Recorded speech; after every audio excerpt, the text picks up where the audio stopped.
Et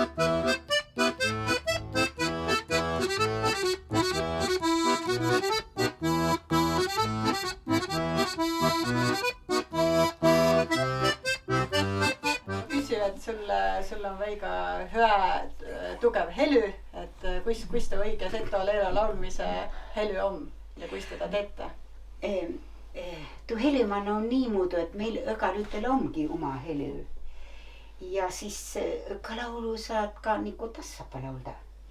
Aga mul on jah säne niinku tõistmuudu helü. Ja nii lauladki, mina laula madalamalt. No sa saadki hinda tunde ja oma helü perre teete helü tõistmuudu. Muidugi võid ka oppi, noh. Oppi saad ka oma kooriga näüte. Siis saad ka helü paika panda, kui on vaja. Noh, mändsegi nagu laulu perre. Aga kas on tähtsa, et on kõva helüga lautu? Et kui väle laulad platsi peal? Et kas kaua teha kostma? No jah, olenes kohkotuses sa olete. Tõenäkõrd on niimoodi, et oled kohki saali vai koh on väiga hea akustika, et seal nii väga ei peagi kõvasti laulma.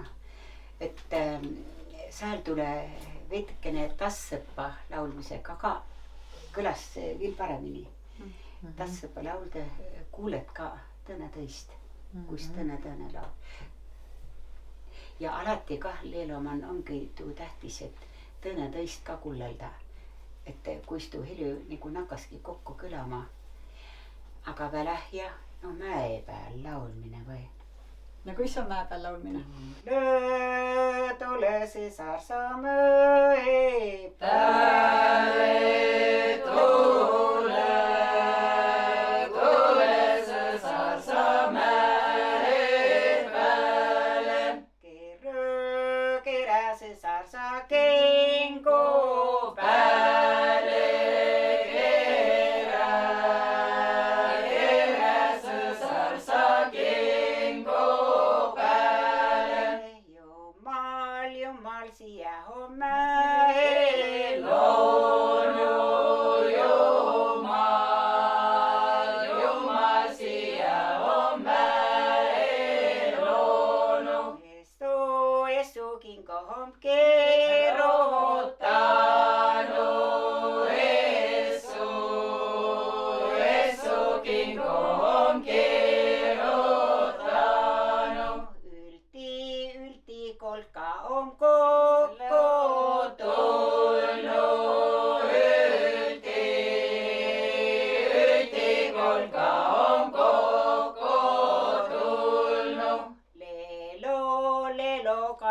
Kyllä